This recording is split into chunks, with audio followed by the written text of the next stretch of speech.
ဒီနေ့တော့ချစ်စရာကောင်းတဲ့ကိလေးတစ်လုံးဆွဲပြမယ်နော်ခုဆွဲပြနေတဲ့ကိလေးကဗနီလာကိတ်6လမှစိုက်လေးပါရှင်တွင်းထဲမှာကျတော့ကိတ်က3လေးရပါပြီးတော့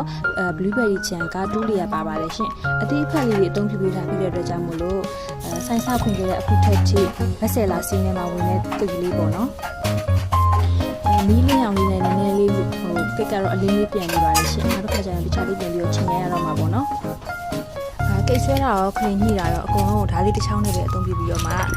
ကိတ်တို့ဖန်တီးထားပါတယ်ရှင်တူတက်လေးဖြစ်တဲ့အတွက်ကြောင့်မို့လို့သူ့ရဲ့ကိတ်အရောင်လေးကိုနုညင်ရောင်ရဲ့ပန်းစီရောင်ဘက်လည်းမတွားဘဲနဲ့ပန်းရောင်ဆူဆူလေးပေါ့နော်အရင်ကြီးလည်းမဟုတ်ဘူးအဲ့လိုအရောင်လေးကိုအသုံးပြုပေးထားပါတယ်ရှင်အပေါ်ကနေပန်းလေးကိုဆက်မှဆွဲတဲ့ကြောင့်မို့လို့အိပ်ပေါက်အသေးလေးတွေကိုအသုံးပြုပေးထားပါတယ်ရှင်ကိတ်လေးဆွဲနေရတော့နော်ဆွဲနေကိုကိတ်လေးကိုအရန်ချင်နေပါပြီအပေါ်ကနေခရင်အိတ်နဲ့ပဲပန်းလေးတွေကိုကပ်ပြီးတော့ဆွဲပါမယ်ရှင်ပန်းလေးတွေကပ်ပြီးဆွဲတဲ့နေရာမှာတော့နည်းနည်းလေးတော့ view ဆက်ရပါတယ်ခရင်အိတ်ကနေပြီးတော့ကိတ်နဲ့အရန်ဝေးတဲ့အခါမျိုးတွေမှာကိတ်နဲ့အရန်ကတ်သွားတဲ့အခါမျိုးတွေမှာဆိုလို့ရှိရင်ပန်းလေးကလှလှဖလေးမထွက်ဖဲနဲ့အမြင်လေးတွေထွက်နေတာမျိုးတွေအတွင်းထဲမှာဖောင်းသွားတာမျိုးတွေအဲ့လိုမျိုးတွေဖြစ်တတ်ပါတယ်နော်ဒါကတော့ဘေးကနေအလားလေးလိုက်ထည့်နေတဲ့ပုံပေါ့ဒီမှာဆွဲနေတဲ့ပိတ်ဆရာတွေကတော့ဒီရက်ပိုင်းမှာကိတ် order တွေများလာတဲ့အကြောင်းကျွန်တော်ပြောနေပါတယ်ဒီလုပ်ငန်းလေးကိုဆက်လုပ်ကြည့်ရတော့ကျွန်မအဓိကကိတ်ဆွဲချင်တာပေါ့နော်ကျွန်မကိတ်ဆွဲချင်တဲ့ကိတ်လေးလုပ်ပြရတာကိုပြောတယ်အဲ့ဒီစိတ်ကြောင့်ပဲကျွန်မဒီလုပ်ငန်းလေးကိုဆက်လုပ်လုပ်ခဲ့ပါတယ်ဒီကိတ်လေးတွေကအခုဆိုရင်ကိတ်ဆရာလေးတွေပဲသူတို့ဆက်ဆွဲရဆိုတော့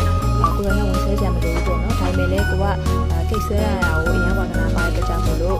တရက်တစ်လုံးကတော့ဆွဲဖြစ်မယ်လို့ထင်ပါတယ်ရှင်။ခွာပန်းလေးတွေမှာယူရန်ရိုက်ထည့်ပေးတာပေါ့နော်။ယူရန်ပါတဲ့ပန်းဆိုရင်လည်းမနာဘူးပေါ့။အဲဆိုတော့သူ့ရဲ့ဘေးကနေပြီးတော့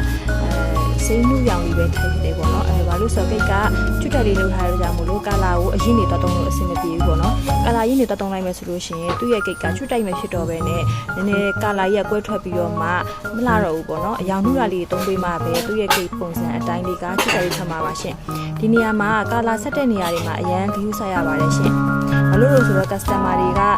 ကာလာကိုပုံနဲ့ပြရတယ်မတူဘူးလို့အရောင်တွေက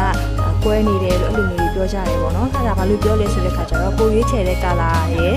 ကိုဆက်လိုက်တဲ့ cream ကာလာရဲ့ပေါ့နော်။အဲ့ဒီကာလာတွေမှာတော့ပြီးတော့စကားပြောပါတယ်ရှင်။ဒါကတော့စာလေးရေးပြီးနေပါပြီရှင်။စာကတော့ happy birthday ပဲရေးပါတယ်။ happy birthday နေ့စာရေးတဲ့နေရာမှာလည်းနောက်ကျရင်တော့အသေးစိတ်လေးပြန်ပြီးတော့ပြပေးပါမယ်ရှင်။